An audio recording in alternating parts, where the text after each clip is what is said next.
All right. Hello, everybody, and thank you for joining us virtually.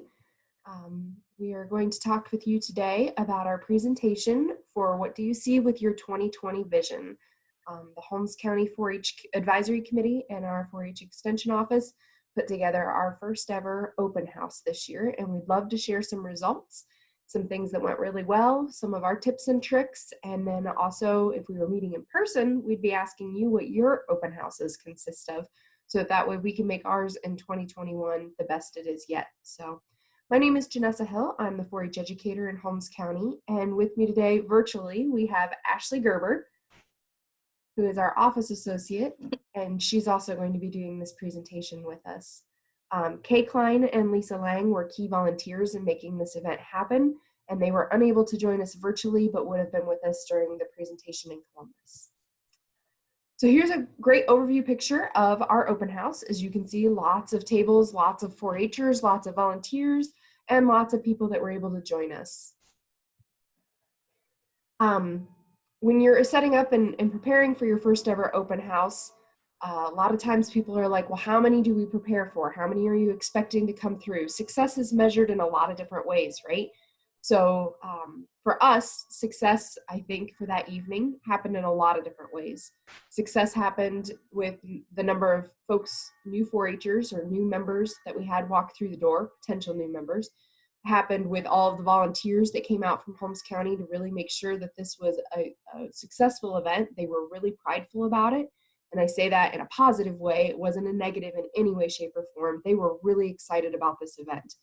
I say it was also a success with how many species committees we had there, how many volunteers in whole, and our junior fair board. So we'll talk about some of those key components as we go through here, but success is measured in a lot of different ways, and I truly believe that this night was a huge success for Holmes County for the first time of us ever doing this.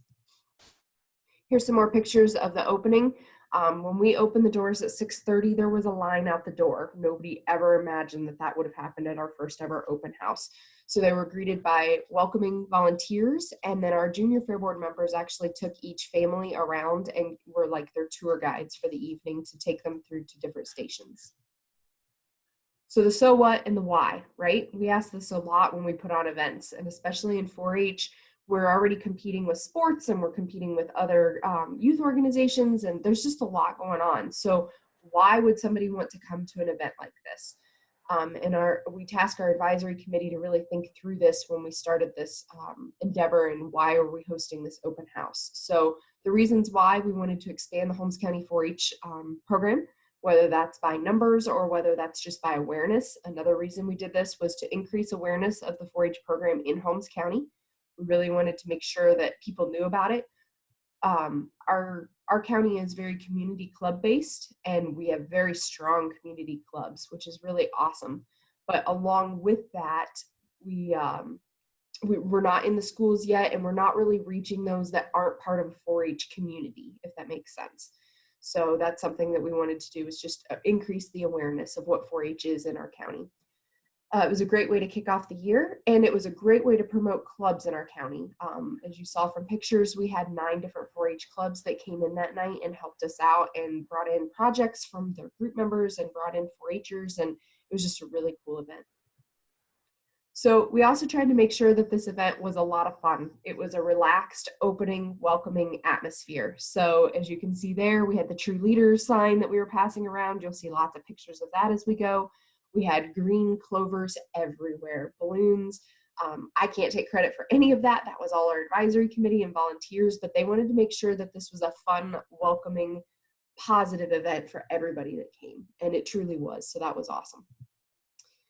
There's some 4-H club volunteers, as you can see at their tables. Like, we kind of put these in so you could kind of see. They brought lots of projects or their demonstrations. They brought lots that they could showcase and have hands-on to talk to folks about. So how did we get this information out? How did we advertise for this event? This is a huge piece that I have a marketing background before I came to work for Extension. And I think that in Extension as a whole, we miss this a lot of times. We do a great job communicating with our already existing 4-Hers, but how do we reach those that are not already in our 4-H circles?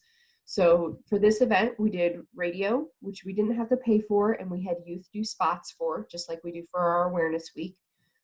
We had newspaper. We took out an ad in our local newspaper. Plus, we also had 2 articles written up about the event in both of our major newspapers.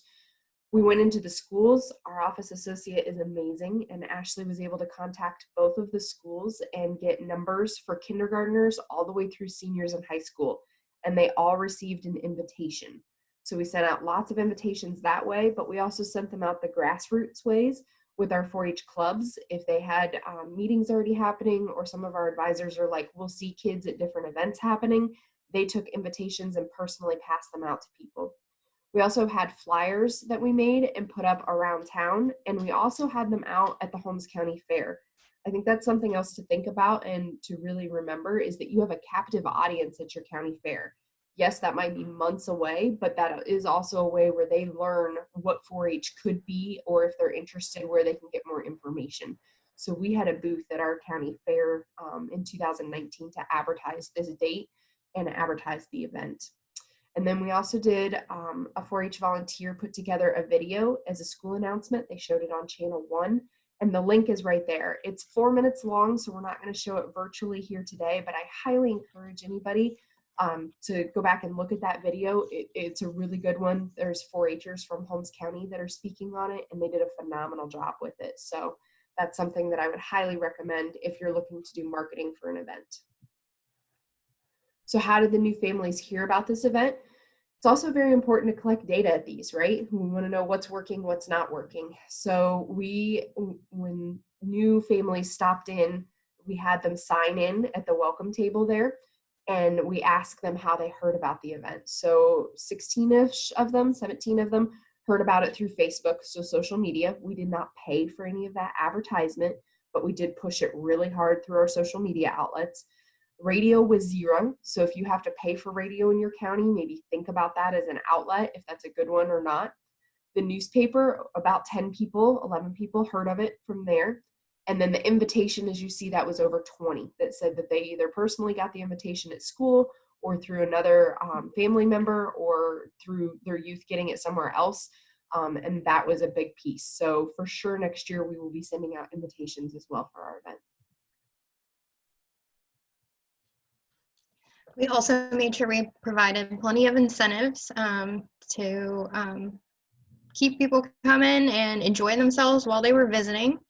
We had members of our 4-H advisory committee reach out to local sponsors, and they collected gift cards of different amounts, and those were offered to current 4-H members that brought non-4-H friends to the event.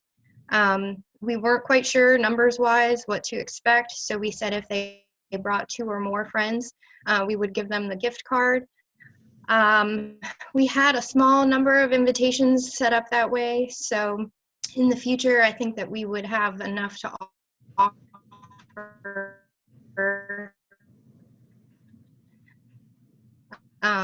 even if they only brought 1 friend, but just because we said lots of volunteers ate cookies and lots of treats. We had a popcorn machine. We also have a slushie maker, so we talked about implementing that in the 2021 open house for a fun twist with the food table. Live animals were on display. There were 4-H youth members demonstrating cupcake decorating to go along with the cake project, and sewing project demonstrations. A lot of kids brought their projects in from this past year and displayed them with their club tables. We had a Clover Bud Craft table to get those kids of those ages involved and interested. There was also a prize wheel. We bought a lot of small little gadgets with Holmes County 4-H emblem on them, and the kids could spin the wheel. We gave them a ticket when they registered at the door, and they could spin that wheel to get a little goodie to take home with them. And just the opportunity to connect with so many youth and adult volunteers that are already a part of the program, to talk to them about their experiences, what they like, and just make those face-to-face connections and get more comfortable with the people they might be working with. We had an amazing amount of volunteers come come and help out and represent that night. We had 9 4-H clubs with each with their own display. They had 8-foot tables to set up on. They brought projects, they brought pictures, they had family members of their clubs come and sit and talk to folks as well. We had 7 4-H committees. A lot of them brought animals for people to interact with while they were set up on display. The 4-H advisory committee, a lot of those members were present helping with the food, with the sign-in, just being there to answer questions as people approached them. We had 26 junior fair board members, and they were very busy just answering questions, making sure people understood what was there, and providing direction to families who weren't quite sure where to go. 50 adult volunteers signed in that night to help out in various capacities. And so we had a total of 76 volunteers that night helping out with the event. And you could just tell they were very eager and excited. And it was a great way to kick off the year to all be together and share this amazing program with the community. Yeah, so there's a picture of our junior fair board members. This night wouldn't quite have been as successful as it was without them. They were definitely the front line, the smiling faces that families got to meet and learn from and got to know personally as the evening went on, because they were the tour guides for each of those families. And honestly, our junior fair board kids loved the event and loved having the opportunity to do that. Here's just some more pictures that we're going to kind of go through and show you. We also want to tell you that on our Facebook page, Holmes County 4-H, there are a lot of other pictures and a whole album of pictures from the event. So as you can see, we had lots of different people that came in and helped us with this, from youth to volunteers that brought in live animals.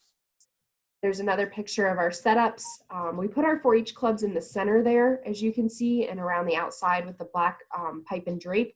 Next year, we'll probably change the layout of the building a little, but for this year, we were concerned about keeping food and the animals separated and trying to help out with health issues. So that's how we laid it out this year, but we had no idea how big it was going to get. So I think for next year, we already have plans on where we're going to be. 4-H project books, this was Ashley's idea to spread them out like this, and it was a huge success. Families really took time to go through and to look at each of these project books, ask questions about them. We had some volunteer staff specifically at these tables to answer questions about books, and they really appreciated the time to go through them and have a chance to ask questions about them. Here's the cake decorating and the cupcakes. That was really fun.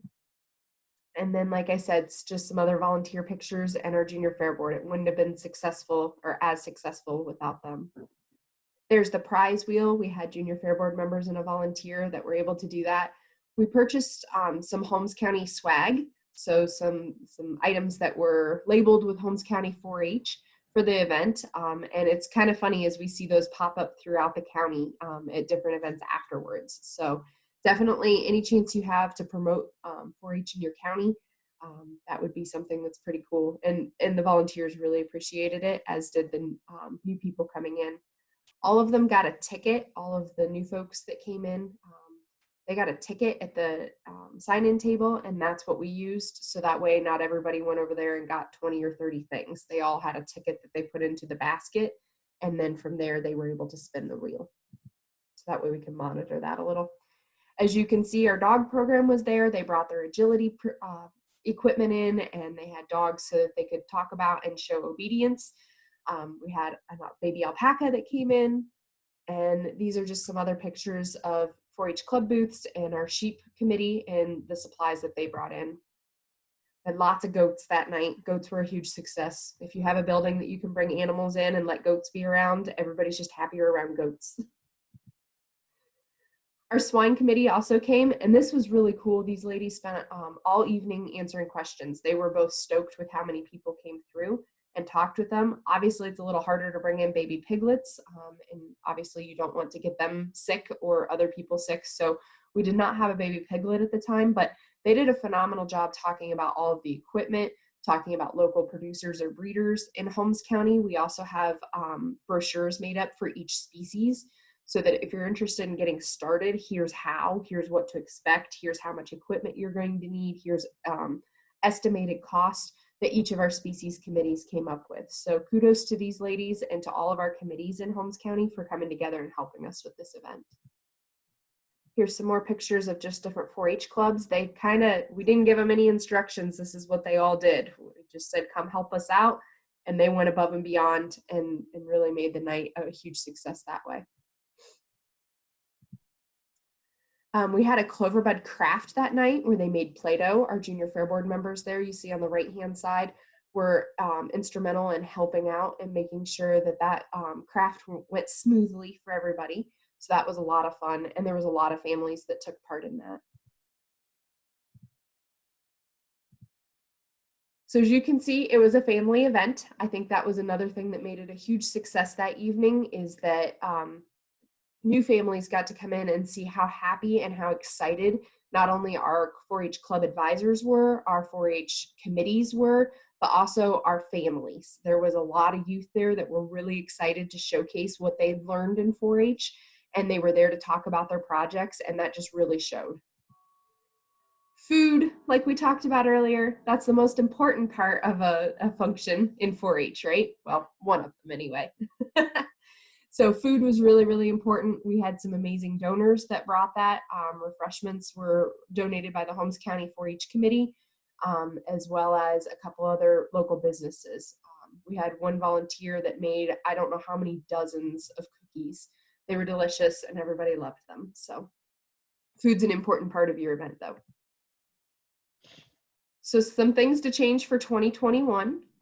We will be changing what kind of supplies. We definitely needed more hand sanitizer around the building.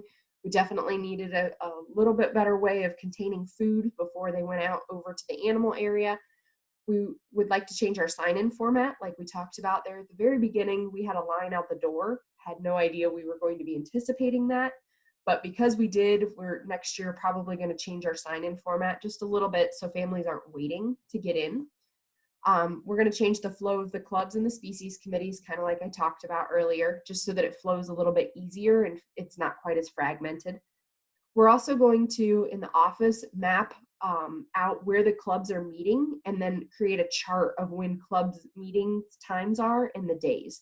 We got a lot of questions that night of what clubs meet on Sundays, what clubs don't meet on Sundays. We can't make Sundays work. And so for us in the office to be able to say, okay, here geographically is where they meet in the county and here's what days they meet, is a valuable piece of information that we were missing from that night. There's just another picture of the layout.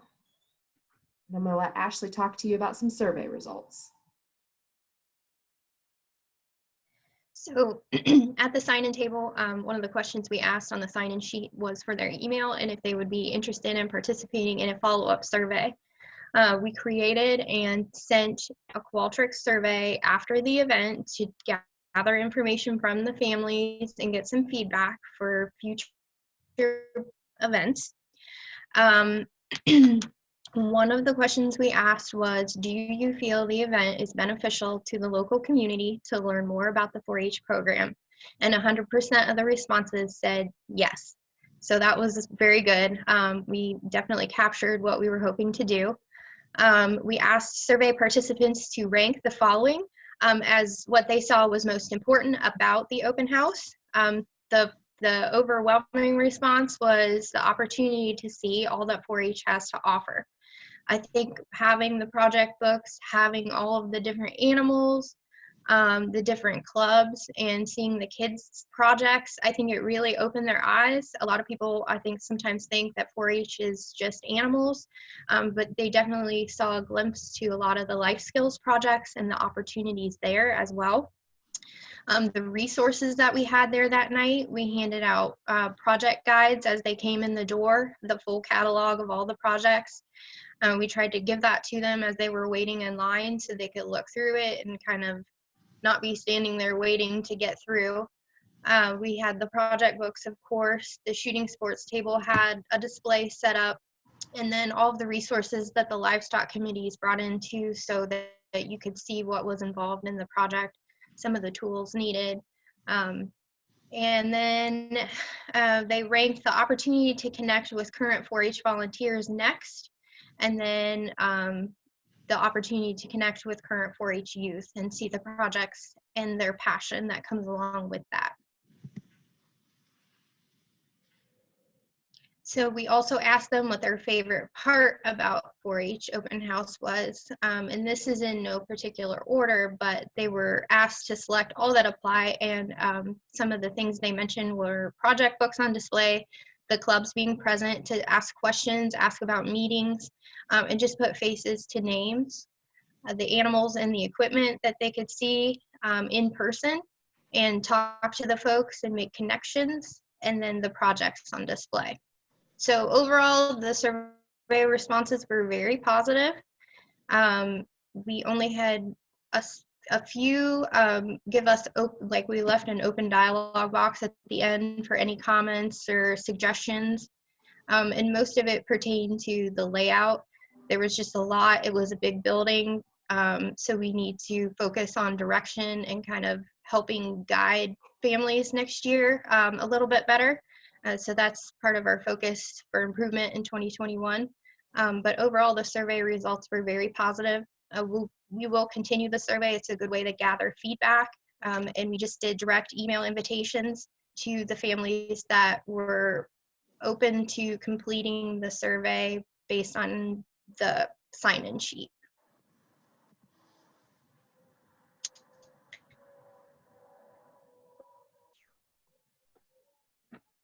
So here's some items to consider before you decide to put on an open house in your county. These are just some things that we learned and some tips and tricks along the way. Location is key, making sure you have a big enough area that's well lit, that has great parking, where people feel welcomed and are, it's easily accessible, excuse me. We know we're truly blessed. We have an amazing facility and we have all of those things, but think about where you're going to put this event on.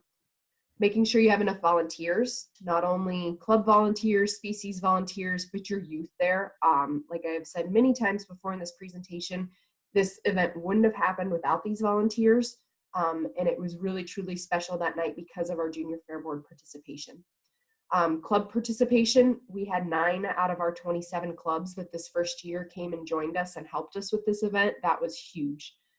And them being as excited as they were about the event just made it even better. So that was huge. Food, like we've talked about, having some sort of incentive. Our 4-Hers really look forward to that. We put out an advertising incentive to them to say, if you're going to bring a non-4-H friend with you that night, we'll give you some sort of gift. We didn't advertise what it was. And then they got gift cards or coupons for local businesses for bringing that. So an incentive is really nice, and our youth seem to really enjoy that. Marketing, making sure that you're reaching out to all of the different outlets that you have accessibility to, and that you're not just marketing to your 4-H base. You have to reach beyond that. So how do you do that in your county? And then something that honestly I didn't think about a whole bunch, but I'm very grateful that I have a coworker that does, is the sign-in sheets.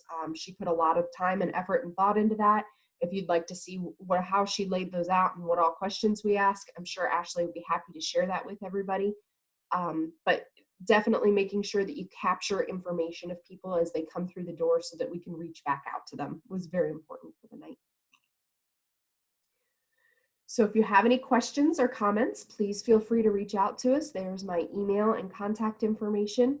And we'll be happy to answer them as best we can. If you have a minute, please go check out that video that our volunteer put together in our county. It was amazing. She did a phenomenal job with it. We have a full album of photos on our Holmes County 4-H Facebook page too, if you want to see more photos from the evening and just get a little more idea of how things were laid out and set up. Yes. Good. Well, thank you guys for joining us. Sorry it was virtual versus being in person. We missed everybody this year, but we hope everybody had a great time, and hope everybody stays nice and safe. Take care. Thank you. Thank you.